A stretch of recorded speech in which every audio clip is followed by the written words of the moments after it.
Well, ladies and gentlemen, so welcome to our conjunction video of the week. And this week we're going to be covering our conjunction of Mercury, Mars, Jupiter, and Saturn.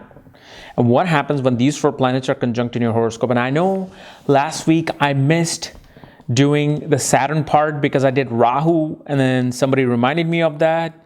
So yeah, because my life has just been like sideways. Everything that I'm doing is sideways for me right now. So please try to understand and shut up. So why don't we just discuss what I want to discuss? This conjunction. Are you listening to me? Well, my life is back on track again. So we're going to be talking about Mercury, Mars, Jupiter, and Saturn conjunction because last week I made a mistake. I did Rahu before doing Saturn, and thank you for reminding me, whoever reminded me on the comment. So, what is this conjunction portrays on the most basic level without even knowing the sign or the nakshatra of the conjunction? So, as you know, Mercury represents communication, learning, education, writing, travel, friends, aunts and uncles, cousins. And Mercury is also, like Jupiter, management. Then you have Mars, siblings, male friends, brothers. It represents strength, energy, fighting ability. It represents violence, weapons, technology, engineering, logic, statistics.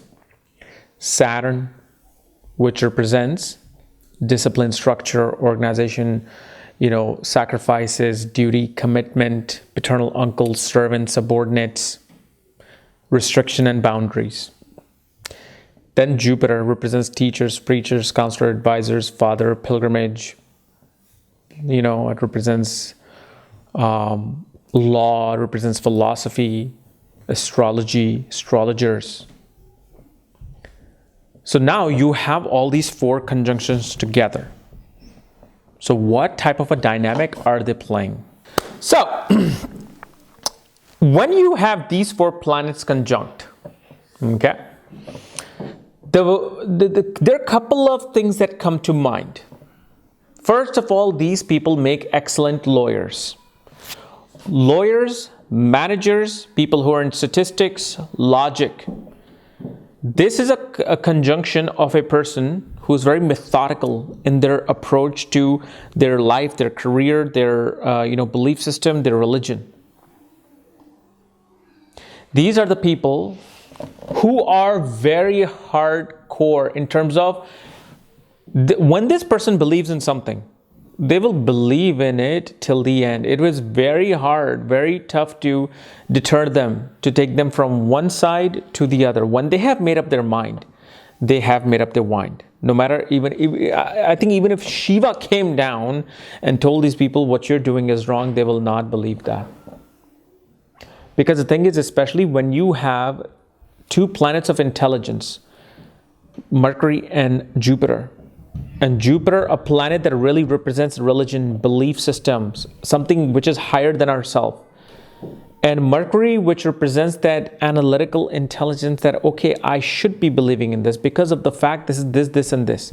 Jupiter doesn't want explanation. Jupiter simply believes it. Mercury is like, okay, I'm believing in it because of this explanation. But then you have Saturn and Mars in this conjunction.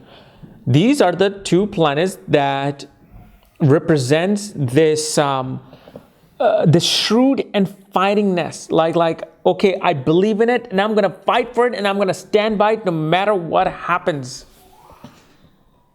So this particular planetary placement of Saturn and Mars with these two planets make these two planets belief system like nail in a coffin. And especially one of the things you will notice, especially if you have this conjunction, you don't like to have too many friends. You have very few friends, and especially those friends must have the same belief system as you in order for you to really consider them as friends. You have a hard time kind of like making friends with somebody who has a contrary belief to you. Okay? And one of the places, especially because of the fact you have Jupiter Saturn now conjunct in this. See, Jupiter Saturn mutual aspect or conjunction can make a great philosopher, somebody who can make a great politician, a man of the people. But what happens is Jupiter's belief system, Saturn is old traditions. You will have very old traditional values in you, but you'll be very critical of other people's value. You'll always criticize that, no, your values are not right. What you believe in is not right. What I believe in is right. And they will argue with you. They will make that argument because Mercury and Mars being together, the speech just comes out. Speech comes out like a scissor. And because there's so much intelligence in this conjunction, when they speak, they'll speak in a way where you'll have a hard time arguing with them. Even if they're wrong, they'll make the wrong look right because of the technical language that they'll use. See, these people are naturally very technical. Very technical. They don't have to be engineers, although they make great mechanical engineers and computer engineers. You know, they'll, especially if sun is involved, civil engineers. But they're very technical in their approach. Even if they're philosophers, they're very technical in explaining things. Why do I think of this philosophy? If they're astrologers, they become very technical. Okay, I'm just not going to give you any mumbo jumbo. I'm going to give you techniques. When Mars and Mercury are together in the 4th house, this will happen. And if, especially because of Jupiter aspect, this will happen. There's no intuition. Like for them, it's less about intuition, more about technical side and becoming proficient in their technical analysis.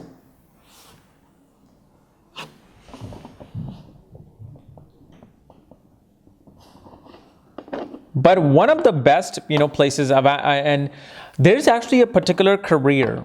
I've had this conjunction before quite a few times where people have mentioned in their email, like they were doing some sort of an MBA, like strategic.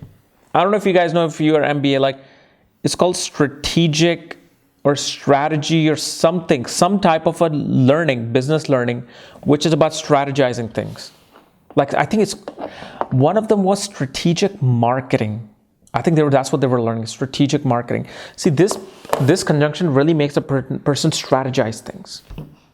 Like the nakshatra Purvashada, they like to technically look at something and then declare war upon it.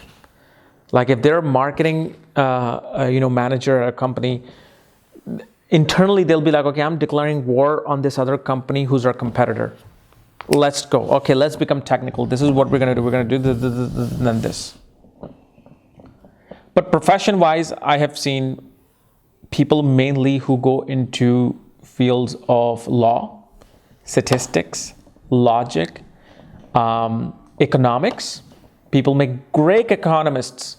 Because see, economics, people, we may think being in economics is more about finance and banking. No, it's about a lot more than just banking and finance. You have to look at everything from commodity, from the trending, trending patterns of educational system. How many people are migrating in and out of the country? What is the trade looking like?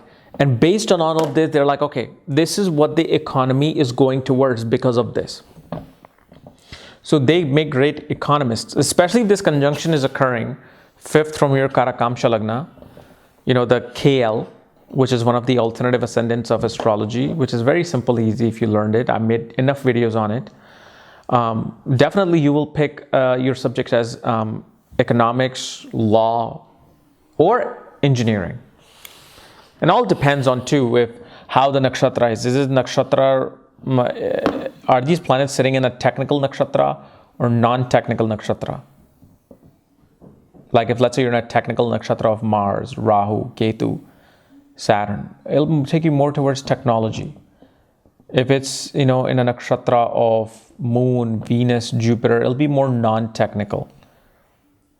Or it could be, especially in Jupiter, could take you into law and banking. Okay. So guys, this was my analysis of Mercury, Mars, Saturn, Jupiter conjunction. If you're new to my channel, subscribe below. And if you want to know where your conjunction is placed, all the astrological details. For that, check out the links here. Otherwise, we'll see you later. Bye-bye.